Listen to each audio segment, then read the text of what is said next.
사랑하는 여러분, 내가 여러분에게서 보내는 것은 새 계명이 아니라 여러분이 처음부터 가진 옛 계명입니다. 그 옛 계명은 여러분이 들은 그 말씀입니다. 나는 다시 여러분에게 새 계명을 써보냅니다. 이 새 계명은 하나님께도 참되고 여러분에게도 참됩니다. 어둠이 지나가고 참 빛이 벌써 비치고 있기 때문입니다. 빛 가운데 있다고 말하면서 자기 형제 자매를 미워하는 사람은 아직도 어둠 속에 있습니다. 자기 형제 자매를 사랑하는 사람은 빛 가운데 머물러 있으니 그 사람 앞에는 올무가 없습니다. 자기 형제 자매를 미워하는 사람은 어둠 속에 있고 어둠 속을 걷고 있으니 자기가 어디로 가는지를 알지 못합니다. 어둠이 그의 눈을 가렸기 때문입니다. 자녀되니 여러분, 내가 여러분에게 이 글을 쓰는 까닭은 그의 이름으로 여러분의 죄가 용서함을 받았기 때문입니다. 아버지 되니 여러분, 내가 여러분에게 이 글을 쓰는 까닭은 여러분이 태초부터 계신 분을 알고 있기 때문입니다. 젊은이 여러분, 내가 여러분에게 이 글을 쓰는 까닭은 여러분이 이미 악한 자를 이겼기 때문입니다. 어린이 여러분, 내가 여러분에게 이 글을 쓰는 까닭은 여러분이 이미 하늘 아버지를 알고 있기 때문입니다. 아버지 되니 여러분, 내가 여러분에게 이 글을 쓰는 까닭은 여러분이 태초부터 계신 분을 알고 있기 때문입니다. 젊은이 여러분, 내가 여러분에게 이 글을 쓰는 까닭은 여러분이 강하고 하나님의 말씀이 여러분 속에 있어서 여러분이 그 악한 자를 이겼기 때문입니다. 여러분은 세상이나 세상에 있는 것들을 사랑하지 마십시오. 누가 세상을 사랑하면 그 사람 속에는 하늘 아버지에 대한 사랑이 없습니다. 세상에 있는 모든 것, 곧 육체의 욕망과 눈의 욕망과 세상 살림에 대한 자랑은 모두 하늘 아버지에게서 온 것이 아니라 세상에서 온 것이기 때문입니다. 이 세상도 사라지고 이 세상의 욕망도 사라지지만 하나님의 뜻을 행하는 사람은 영원히 남습니다. 어떤 자매가 신학생과 사귀었어요. 그리고 결혼을 약속을 했습니다. 집에 부모님에게 소개를 해드려야 돼서 집으로 데리고 왔습니다. 부모님으로서는 참 난감했어요. 이 도대체 내 딸을 잘 먹여나 살릴 수 있을지. 그래서 저녁을 먹고 난 다음에 그 어머니가 아버지 옆구리를 자꾸 찌릅니다. 좀 데려가서 물어볼 건 물어보고 따져볼 건 따져봐야 되지 않느냐. 그래서 아버지가 이제 서재로 데리고 갔어요. 사위가 될 사람이라고 하니까 데려가서 신학생이라고 하던데 내 딸 함께 살 수 있는 집이라도 마련할 수 있느냐. 그랬더니 그 신학생이 열심히 주의 사명을 감당하면 하나님이 다 책임져 주실 겁니다. 이 아버지가 묻고자 하는 의도하고는 전혀 다른 대답을 하니까 좀 난감하긴 한데, 그래서 또 물었어요. 너 결혼을 한다는 일은 그 꽤 비용이 드는 일인데 결혼할 돈은 준비가 돼 있느냐? 다 하나님이 주실 줄 믿습니다. 너 애를 낳으면 그 애 기르는 일이 그것도 만만치 않은 일인데 그 가족들 먹여 살릴 수는 있냐?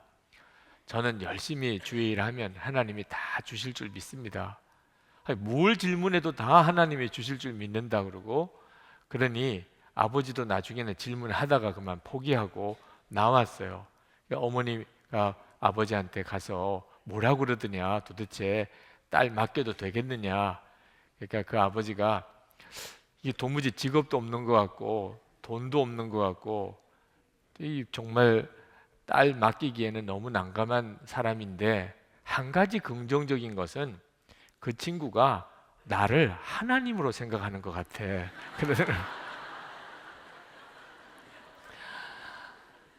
자, 이게 하나님을 안 믿는 사람하고 하나님을 믿는 사람하고는 보는 눈이 달라요. 그래서 어떤 때는 정말 대화가 안 되기도 하죠. 그런데 하나님을 믿는다는 사람하고도 또 하나님을 사랑하는 사람하고도 똑같은 차이가 있습니다. 그저 하나님을 믿는다고 말하는 사람하고 정말 하나님을 사랑하게 된 사람, 하나님과 사랑에 푹 빠진 사람하고도 보는 안목의 차이가 엄청나게 다릅니다. 저는 여러분들 모두가 다 하나님을 믿으시는 사람이실 텐데, 여러분들은 하나님을 정말 사랑하십니까? 하나님과 사랑에 빠지셨습니까? 하나님을 믿으실 거면 그렇게 믿으셔야 합니다. 하나님과 사랑에 빠졌다고 할 정도로 그렇게 믿으셔야 하나님을 믿는 진짜 복을 받은 사람입니다. 우리 임원 훈련할 때 황병구 본부장님이 오셔서 말씀을 하시는 중에 요즘 젊은이들이 이렇게 서로 교제하기 시작하면 그러면 날짜를 샌대요. 서로 만나서 교제한 날부터. 그래서 100일 되는 날, 그 남자가 꼭 거창한 이벤트를 해줘야 된답니다. 100일 기념으로. 그래서 뭐 장미 100송이를 사주든지 학을 1000개를 접어주든지 하여튼 뭔가 100일 기념을 해줘야 된다네요. 그런데 이 날짜를 따져서 100일이 되는 것을 지키는 것도 참 중요하고 의미 있을 수도 있죠. 그러나 사건 시계가 시간이 중요하다고, 이런 시계를 따져서 따지는 이 시계 시간과 의미 있는 사건을 따져서 하는 사건 시간이 차이가 있다는 설명을 하면서 예를 들어서 결혼을 전제로 사귀게 된 이 두 남녀가 어느 날 손잡았느냐, 손잡은 날, 이런 날은 날짜로 따질 수 있는 문제가 아닙니다. 우리 둘이 처음 손잡은 날이 며칠째였잖아. 그러면서 이제 두 사람의 관계가 전혀 다른 차원으로 들어가게 되는 거거든요. 그러면서 하나님을 믿는 우리들에게도 그대로 적용이 된다는 겁니다. 우리가 하나님을 믿는다고 하지만, 그래서 어떤 사람은 1년을 믿었고 어떤 사람은 3년을 믿었고 어떤 사람은 10년을 믿었고 어떤 사람은 30년을 믿었다고 하지만 하나님과 손잡아 봤냐는 거예요. 하나님과 손잡아 보셨냐, 하나님과 입맞춤을 해보셨냐는 거예요. 하나님을 믿어도 이 사건 시간이 중요해요. 여러분이 다 하나님을 믿으시지만 하나님을 막연하게 믿는 것과 나는 하나님과 손잡아 봤어, 지금도 하나님과 손잡고 살아, 나는 하나님과 거룩한 입맞춤을 경험한 것 같아, 여러분 이렇게 하나님을 믿는 것은 전혀 다른 문제예요. 여러분 사모하셔야 됩니다. 하나님을 믿어도 하나님을 사랑하는 일을 사모하셔야 돼요. 하나님을 사랑하는 사람은 보는 눈이 달라집니다. 정말 놀랍게 깨달아져요. 그 중에 하나가 미운 사람이 없어집니다. 하나님과 사랑에 빠지고 나면 사람 보는 눈이 달라집니다. 다 사랑스러워요. 이거 정말 놀라운 기적이죠. 9절 말씀에 보면 빛 가운데 있다고 말하면서 자기 형제 자매를 미워하는 사람은 아직도 어둠 속에 있습니다. 여기 빛 가운데 있다고 하면서라는 말은 내가 예수님과 사귀고 있다, 내가 예수님과 사랑에 빠졌다, 그런 뜻이에요. 예수님은 빛이시고 나는 그 빛 가운데로 나왔습니다. 그저 교회만 다니는 사람을 이렇게 표현할 수가 없어요. 빛 가운데 나온 사람은 이제는 다 공개하고 사는 사람입니다. 예수님이 태양보다 빛나는 빛이신데, 예수님과 이렇게 사귀고 예수님과 이렇게 사랑하는 사람에게는 반드시 증거가 있는데 그것은 형제 자매를 사랑하는 거예요. 그런데 예수님과 이렇게 빛 가운데 있다고 하면서 형제 자매를 미워하는 사람은 거짓말하는 사람, 아직도 어둠 속에 있다는 겁니다. 완전히 어둠 속에 사로잡혀 있어요. 여러분이 예수 믿으시고 미운 사람 다 없어졌습니까? 선뜻 대답을 못 하시는 분들은 오늘 말씀에 보셔야 돼요. 여러분은 아직도 어둠 속에 있기 때문에 그렇습니다. 11절에 자기 형제 자매를 미워하는 사람은 어둠 속에 있고 어둠 속을 걷고 있으니 자기가 어디로 가는지를 알지 못합니다. 어둠이 그의 눈을 가렸기 때문입니다.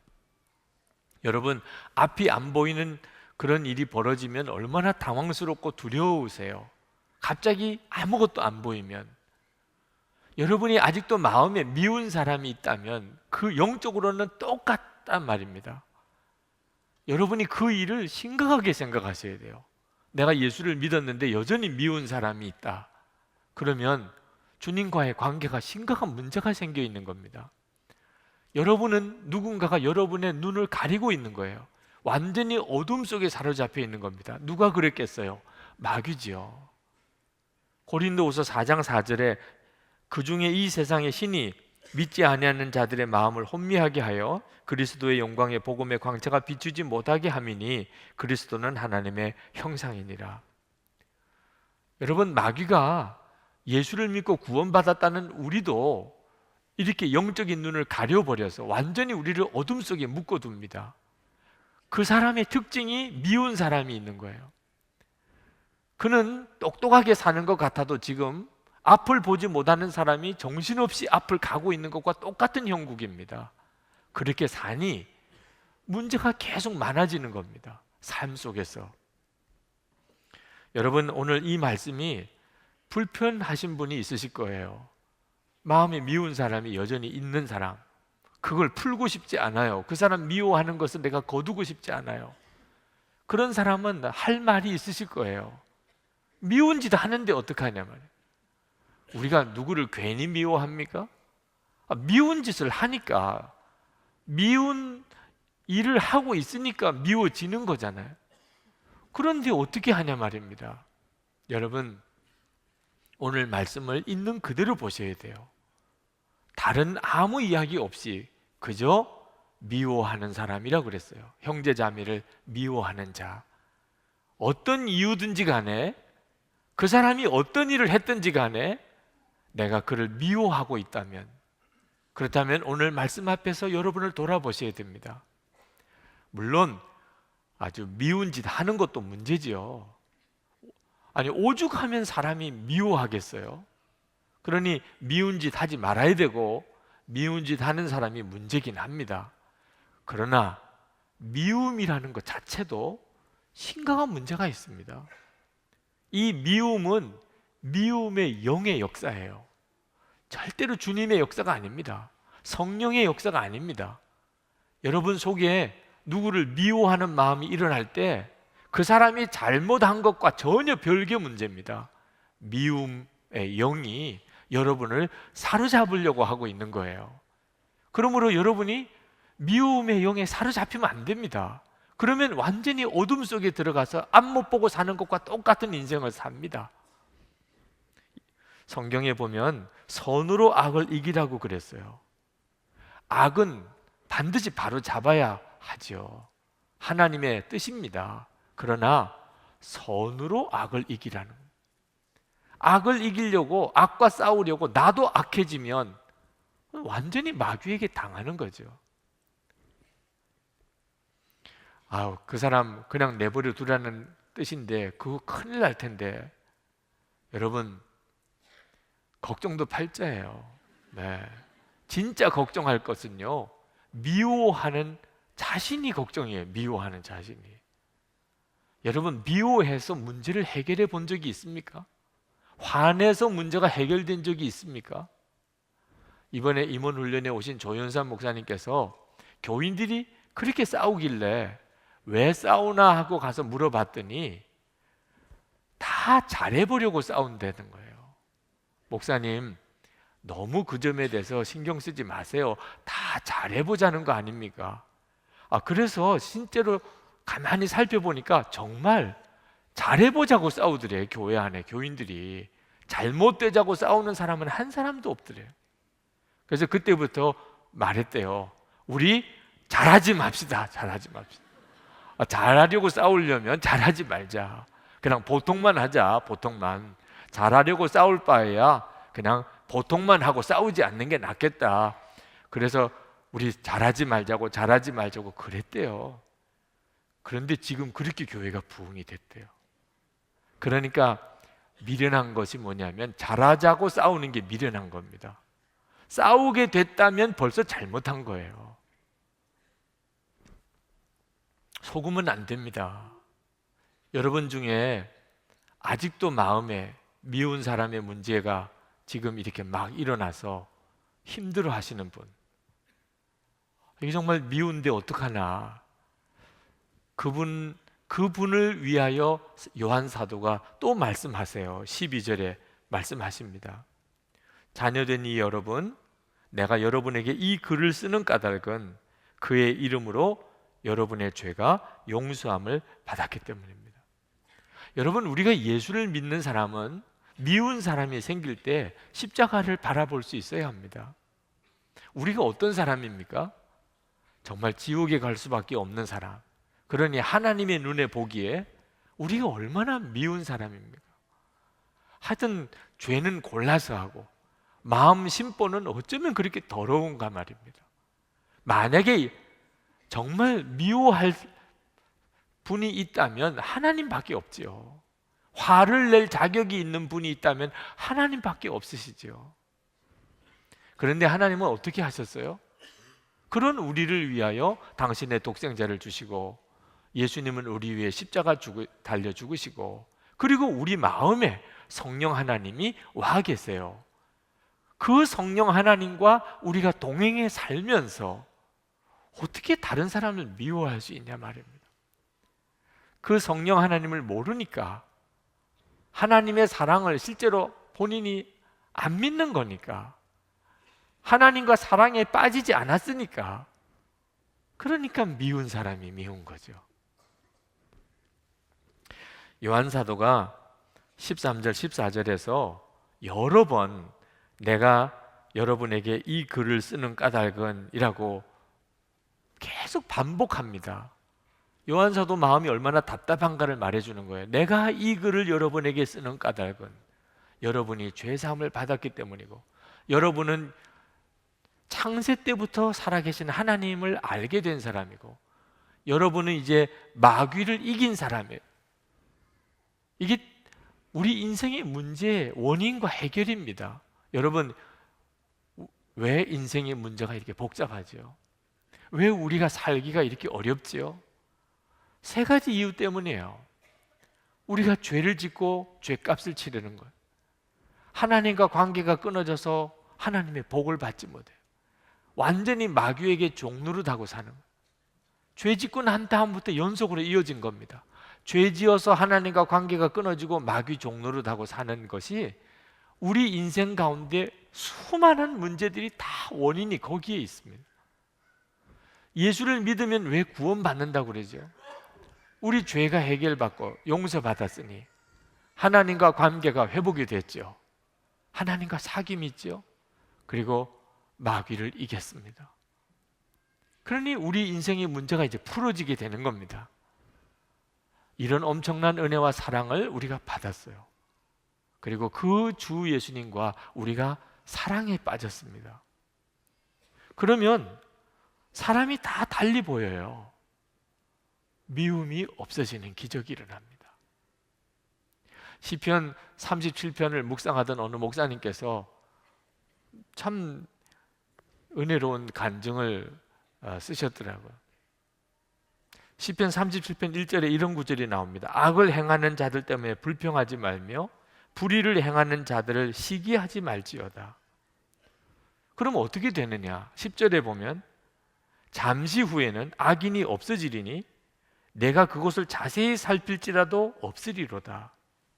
정말 믿어지지 않는 약속이 나와요. 이 세상에 악한 사람이 다 없어질 거라는 거예요. 그런데 이 목사님에게 실제로 이 말씀이 이루어졌다는 겁니다. 악한 사람이 다 없어졌어요. 그 목사님이 쓰신 글입니다. 어느 순간 주변을 아무리 자세히 살펴봐도 악인이 눈에 뜨이지 않는 것입니다. 그렇게 미운 교인도 많더니 미운 교인 다 사라졌습니다. 그때가 어떤 때일까요? 실제로 교인들이 다 착해져서일까요? 그렇지 않습니다. 제 마음이 은혜로 충만했기 때문입니다. 제가 무릎을 쳤어요. 참 놀라운 역사지요. 여러분, 사람은 안 바뀔 수 있어요. 그 사람이 그 사람이에요. 그런데 내가 예수님과 사랑에 빠져버렸어요. 그러면 미운 사람, 악한 사람이 그냥 다 없어진 거나 같아요. 여러분 마음 안에 여전히 미움이 있다면, 그렇다면 예수 그리스도 안에 있는 게 아닙니다. 그건 심각한 문제가 생긴 겁니다. 십자가로 가야 합니다. 주님과 십자가에서 여러분 자신을, 주님과의 관계를 회복해야 돼요. 주님을 사랑하고 깊이 사랑에 빠지면, 그러면 사랑과의 관계가 다 바뀌어 버리게 됩니다. 정말 놀라운 기적이죠. 자, 하나님과 사랑에 빠지게 되면 또 하나 놀라운 눈이 뜨이게 되는데, 그것은 세상을 사랑하지 않게 되는 겁니다. 15절 말씀에 여러분은 세상이나 세상에 있는 것들을 사랑하지 마십시오. 여러분, 이 말씀이 어떻게 들리십니까? 어떤 분들에게는 좀 불편하게 들리실 분이 있으실 거예요. 이제 뭔가 세상에 성공하기 위해서 막 애를 쓰시는 분들, 이런 분들한테는 힘 빠지게 하는 말씀이에요. 세상을 사랑하지 마라. 지금 뭔가 이루려고, 어디 뭔가 합격하려고, 뭔가 이번에 정말 크게 한번 돈을 벌어보려고, 내가 정말 성공하려고 그렇게 지금 기도도 하고 열심히 애를 쓰는 사람한테 세상을 사랑하지 마라, 세상과 세상에 있는 것들을 사랑하지 마라. 그럼 어떻게 살라는 거예요?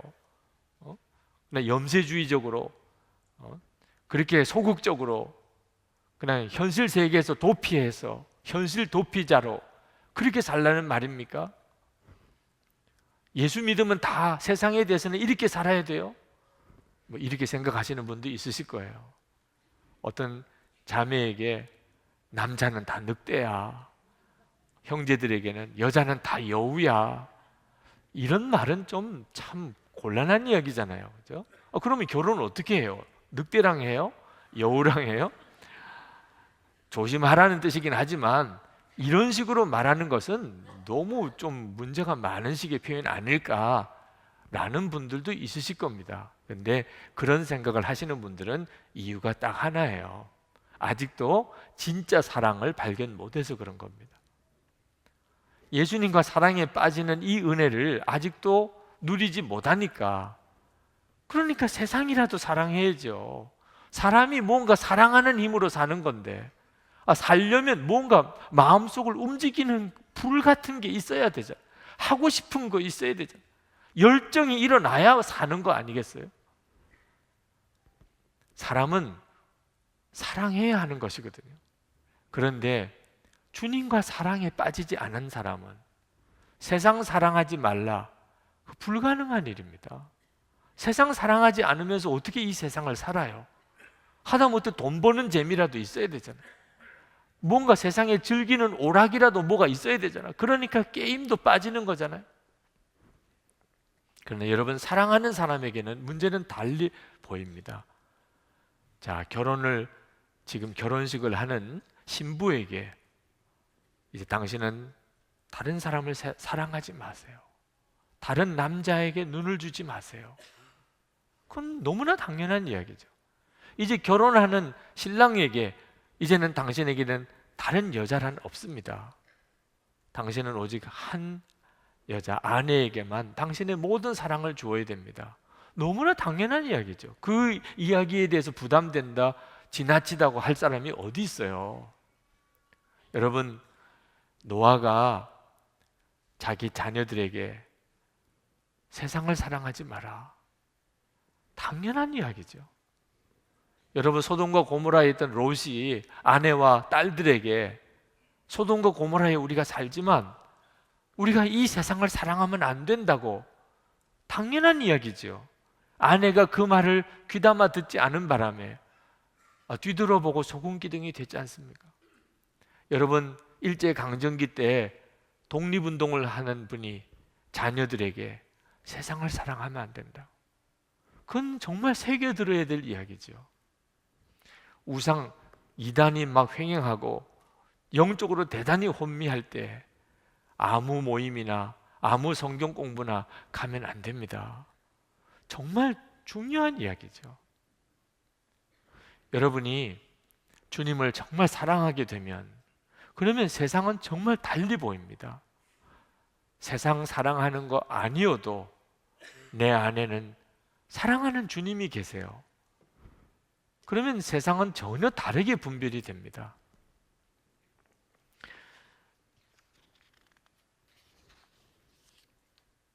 우리가 항상 세상 사는 동안에 명심할 겁니다. 우리는 세상을 사랑하든지 주님을 사랑하든지 둘 중에 하나입니다. 둘 다를 할 수는 없어요. 15절 하반절에 누가 세상을 사랑하면 그 사람 속에는 하늘 아버지에 대한 사랑이 없습니다. 어떤 사람이 교회를 다니고 예수를 믿는다면서도 세상에 푹 빠져 있어요. 그러면 그 사람은 실제로는 주님의 사랑을 모르는 사람입니다. 그러므로 우리가 항상 이것이 하나님께로부터 온 건지 아니면 세상으로부터 온 건지를 잘 분별할 줄 알아야 합니다. 16절에 세상에 있는 모든 것, 곧 육체의 욕망과 눈의 욕망과 세상 살림에 대한 자랑은 모두 하늘 아버지에게서 온 것이 아니라 세상에서 온 것이기 때문입니다. 세상에서 온 것은 결국은 다 사라져 버립니다. 하나님께로 온 것만 영원히 남습니다. 그러므로 세상 사랑하고 살던 사람은 반드시 후회할 날이 옵니다. 그것도 정말 피를 토하면서 후회할 날이 옵니다. 다 사라져 버릴 것에 인생을 다 걸었기 때문에. 17절에 이 세상도 사라지고 이 세상의 욕망도 사라지지만 하나님의 뜻을 행하는 사람은 영원히 남습니다. 제가 오늘 이 말씀을 설교하려고 하면서 많이 마음이 힘들었어요. 왜냐하면 이 설교에 대해서 교우들이 얼마나 잘 마음 깊이 받아들이실까. 왜? 모르는 이야기가 아니잖아요. 세상 사랑하지 말라는 이야기를 한두 번 들었습니까? 그러나 여전히 세상 사랑하는 마음을 해결을 못합니다. 그러니 이 설교를 잘못하면 진짜 설교하고 있네, 그렇게 되는 거예요. 네. 졸기에 딱 좋은 거죠. 네. 성도들의 가슴에 어떻게 정말 이 메시지가 가 닿을 수 있을까요? 설교 시간은 매우 제한되어 있습니다. 다 아는 이야기를 또 하는 거예요. 형제를 미워하지 말고 사랑하고 세상을 사랑하지 말라.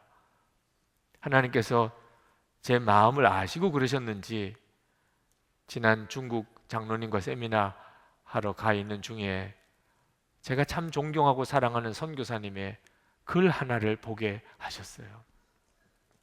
그 선교사님은 인도에 16년째 지금 가서 사역하시는 조동욱 선교사님이십니다. 인도 실리구리, 인도에서도 가장 오지 중국, 티벳, 네팔 그 국경에 있는 곳에서 사역하고 계십니다. 이제 벌써 60도 다 넘으신 나이입니다. 한국에 한 달 동안 와 계시다가 이제 얼마 전에 며칠 전에 가셨어요. 인도로 다시 떠나기 전날 새벽에 쓰신 글입니다. 우리 장로 수련회 때 장로님들과 함께 이 글을 같이 읽었어요. 저도 울고 장로님들도 다 우셨습니다. 제목은 내가 인도로 되돌아가야 할 이유를 찾지 못했다. 그 제목 자체가 제 마음에 충격으로 와 닿았어요. 아니, 이 선교사님이 무슨 말씀 하시려고 하시나. 한 달 동안의 모국 방문을 마치고 인도 선교지로 들어가기 하루 전날 새벽 기도 시간, 이젠 인도로 돌아가야지 하고 마음을 가다듬고 기도를 시작하는 순간 갑자기 전혀 생각하지도 않았던 두려움이 나를 짓눌렀다. 인도라 생각하니 모든 것이 아찔해진다. 인도의 여름, 뜨거운 태양 아래 먼지 쌓인 시골길을 걷기엔 나의 건강이 너무 약한 듯하다. 에어컨이 고장난 선교집 차를 타고 산골을 치닫기엔 이제 너무 버거울 것 같다. 무면허 운전사가 몰던 차에 부딪혀 피투성이가 된 채 몸을 가누지 못하고 길바닥에 내동덩이쳐 누워있던 그때, 그날따라 굳은 장맛비는 왜 나의 마음을 그토록 서글프게 적시었는지 생각할수록 인도는 무서워진다. 내가 왜 그곳으로 다시 돌아가야 하나? 나는 한때 낯선 인도 땅을 마치 정든 고향길 걷듯이 아무 두려움 없이 다녔다. 그런데 지금 엉뚱한 생각이 내 마음에 자리 잡는다. 그래, 인도로 돌아가지 않아도 돼. 엉뚱한 물음들이 쉬지 않고 솟아난다. 내가 반드시 인도로 되돌아가야 할 이유가 없지 않느냐? 깊이도 알 수 없는 구렁텅이 같은 힌두교와 씨름하며 숲속에 빽빽이 들어선 나무처럼 앞길을 가로막는 인도 정부와 힌두교 열심 당원들을 해치고 힘들여 그 땅에 들어가야 할 이유가 뭐지? 인도 땅을 벗어나는데 걸림돌이 될 만한 것들을 하나씩 떠올려 본다. 가장 먼저 가족들이 떠오른다. 선교사 가족이라는 명분, 난 이미 그런 명분이나 명성이라는 것과 담을 쌓은 지는 오래거든. 인도에 남아있는 아내, 염려할 거 없어. 전화 한 통이면 언제든지 쉽게 빠져나올 수 있지. 아이들, 그들은 선교지에서 겪을 모든 고생을 다 겪고 고등학교를 마친 뒤 이미 한국에 들어와 있지 않냐? 인도에 이미 뿌려놓은 사역들은 어떡할 거냐고? 걱정할 것 없어. 그 모든 것들은 언제든지 버릴 준비가 되어 있지 않냐? 신학대학을 설립한 것이며 그리고 학장이라는 자리, 그건 언제든지 버릴 수 있어. 오히려 무거운 짐을 벗는 홀가분함이 더할걸. 개척해 놓은 교회들은 어떡하냐고? 이미 세워둔 목회자들이 잘 이끌어 나갈 거야. 복잡했던 생각이 정리가 되는 것 같았다. 그리고 마음도 편안해지는 것 같다. 주님께 기도했다. 아무래도 그분의 확답을 받아야 할 것 같았다. 주님, 이제 인도로 들어가지 않아도 되죠? 주님, 한마디만 그렇다고 말씀해 주세요. 내가 인도에 들어갈 이유가 없다고, 그만하면 잘했다고 말해 주세요. 그러나 주님은 엉뚱한 질문을 내게 던져왔다. 너 정말 인도로 되돌아갈 이유가 없다고 생각하느냐? 정녕 그 땅을 떠나고 싶으냐? 그래, 내 마음대로 생각하고 쉽게 떠날 수도 있겠지. 그렇다면 좋아. 내가 인도를 떠난다면 나도 인도를 떠나랴? 나는 깜짝 놀랐다. 전혀 생각지도 않았던 질문이었다. 그리고 계속 속사포처럼 물으셨다.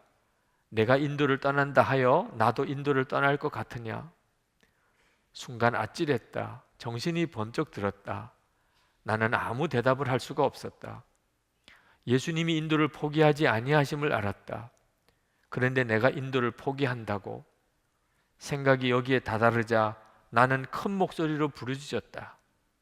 하나님, 아닙니다. 그럴 수는 없습니다. 예수님이 떠나지 아니한 인도, 하나님이 버리지 않은 인도를 떠나지 않겠습니다. 순간 또 다른 강한 성령의 음성이 들려왔다. 내가 자신감이나 용감함 때문에 인도를 다시 밟아서는 안 된다. 내가 인도로 되돌아갈 단 한 가지 이유는 하나님의 사랑을 받아야 할 수많은 인도의 영혼들 때문이다. 오직 그들을 사랑하고 또 사랑하기 위해서뿐이다. 갑자기 내 속 깊이로 통곡이 터져 나왔다. 주님, 제가 잘못했습니다. 주님, 아무 조건 없이 제가 인도로 들어가겠습니다. 하나님이 버리지 아니하는 땅과 그 땅의 영혼들, 그들을 사랑하기 위하여 들어가겠습니다. 하나님께 속한 그 땅을 다시 밟겠습니다.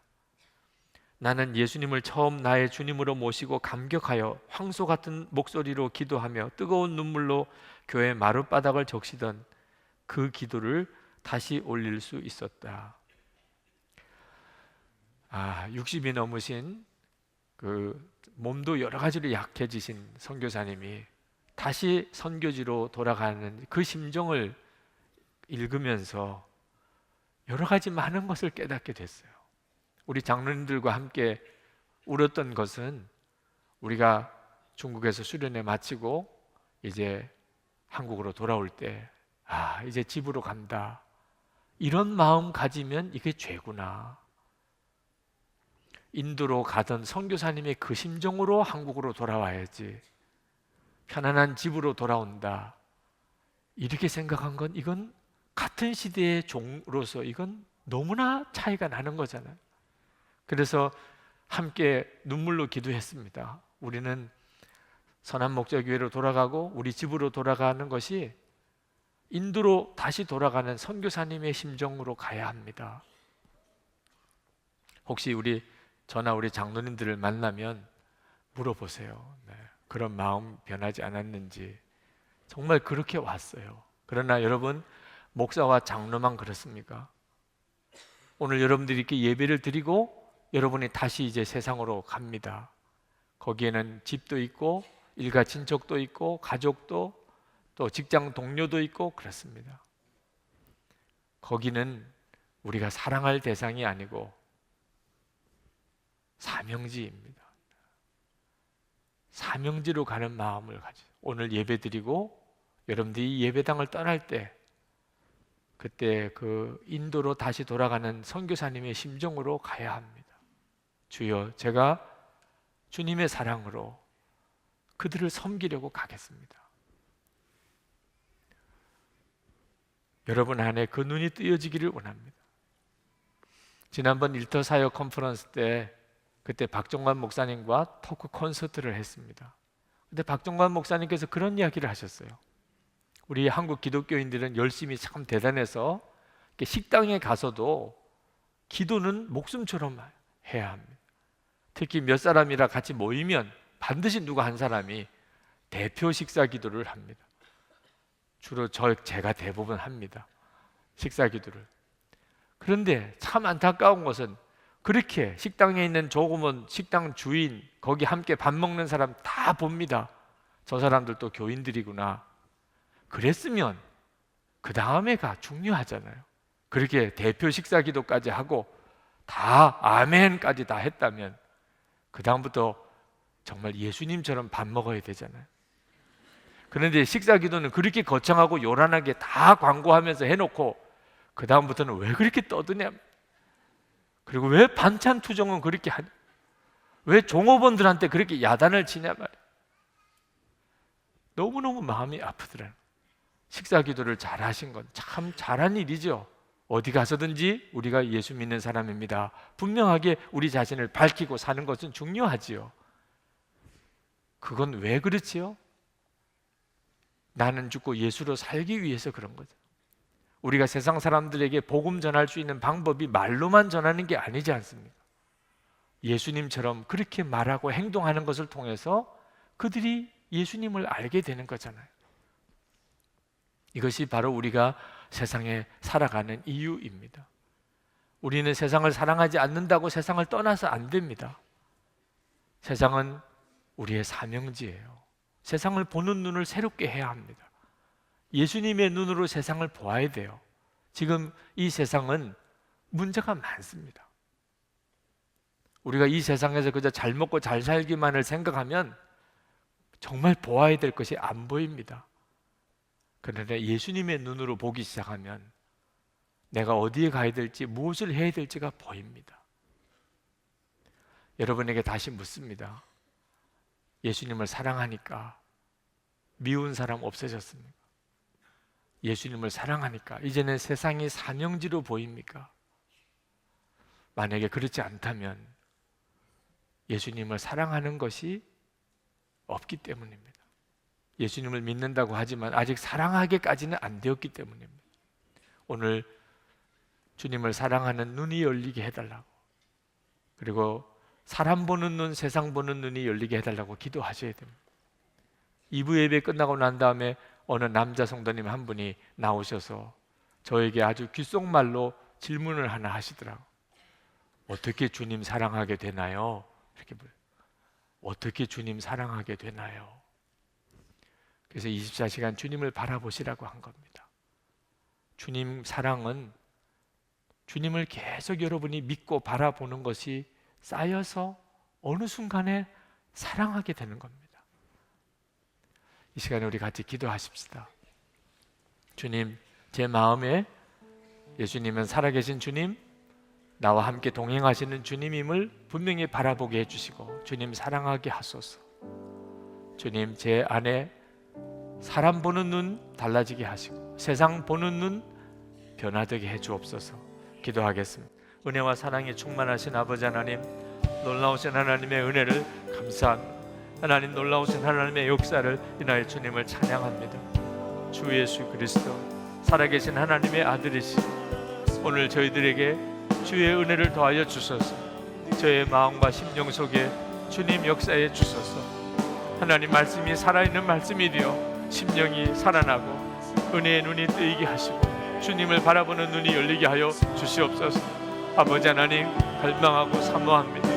하나님, 정말 주님을 갈망하고 사모합니다. 하나님, 저희들이 예수님 안에서 주님과 빛 가운데, 교제 가운데 하나님의 놀라우신 은혜를 누리고 베풀고 전하고 증인으로 살게 해주시기를 원합니다. 형제와 자매를 정말 사랑하게 하소서. 하나님, 세상이 하나님 사명지로 하나님 보이게 해주소서. 긍휼과 은혜를 더하시는 주님의 은혜가 오늘도 사랑하는 모든 성도들의 심령에 충만하여 지기를 원합니다. 부어주시고 은혜로 역사하시고 함께하여 주소서. 주님 감사합니다. 아버지 하나님, 이 시간에 저희들이 정말 사모하며 갈망합니다. 주님, 주 예수님, 주님을 사랑하며 살기를 원합니다. 저희들이 계속해서 주님을 바라보려고 애를 써왔습니다. 저희들과 함께 계신 주님을 믿습니다. 주님은 여기까지 저희들을 인도해 주셨습니다. 주님과 빛 가운데 교제하며 주님과 온전한 사랑에 빠지는 자가 되기를 원합니다. 그래서 저의 마음이 온전히 구원받게 해주소서. 우리 주변에 있는 모든 사람들을 보는 눈이 달라지고 우리가 세상에서 살아야 할 이유가 분명하게 하여 주옵소서. 오늘도 전심으로 주님께 나와 예배하는 성도들을 축복합니다. 하나님께 드리는 우리의 정성스러운 감사 헌금을 주님께 올려드립니다. 아버지 하나님, 하나님 기뻐하는 뜻대로 귀하게 사용되게 하소서. 그리고 성도들에게 복을 주소서. 육신의 질병과 마음의 병을 고쳐주시고 가정과 자녀들을 축복해 주시고 기업의 은혜를 더하소서. 재정적으로 말할 수 없이 어려운 가운데 있는 이들이 많습니다. 주님과 동행하여 우리를 먹이고 살리시는 주님을 온전히 믿고 신뢰하며 하나님 기뻐하는 뜻대로 살아갈 수 있게 해 주옵소서. 사명의 자리에 세우신 성도들이 사는 곳곳에서 하나님 기뻐하는 뜻대로 살게 해 주소서. 빛이 되고 소금으로 살게 해 주옵소서. 하나님, 한국 교회를 새롭게 해 주소서. 그래서 이 사회를 치유하고 고치는 교회로 하나님 한국 교회를 써 주소서. 이 민족의 통일을 주소서. 북한에 있는 동포들을 속히 구원할 수 있게 해 주옵소서. 세계 열방의 주의 복음을 전하는 선교사님들과 함께 하시고 모든 족속에게 복음이 전해지게 하시며 주 예수님 속히 오시옵소서. 예수 그리스도 이름으로 간절히 기도합나이다. 아멘.